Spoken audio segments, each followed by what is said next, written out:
Quelle illusion ce serait de vouloir considérer la crèche et la croix comme une diminution réelle du Fils de Dieu.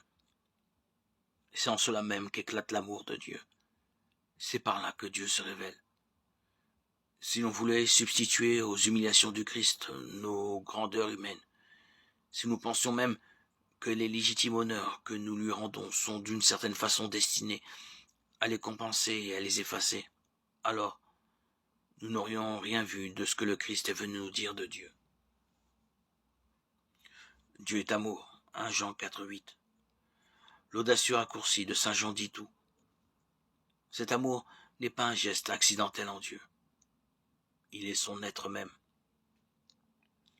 Or, c'est dans et à travers ces trois personnes, Père, Fils et Saint-Esprit, que cet amour s'épanouit. C'est la vie à laquelle l'homme, dans le Christ, est invité à communier la vie éternelle. Il y a un abîme entre ce Dieu des chrétiens, même le Dieu des musulmans. Du dehors, aux yeux des musulmans, le christianisme admet trois dieux, alors que Dieu est unique, aux yeux même de certains chrétiens. La différence semble tenir dans des chiffres.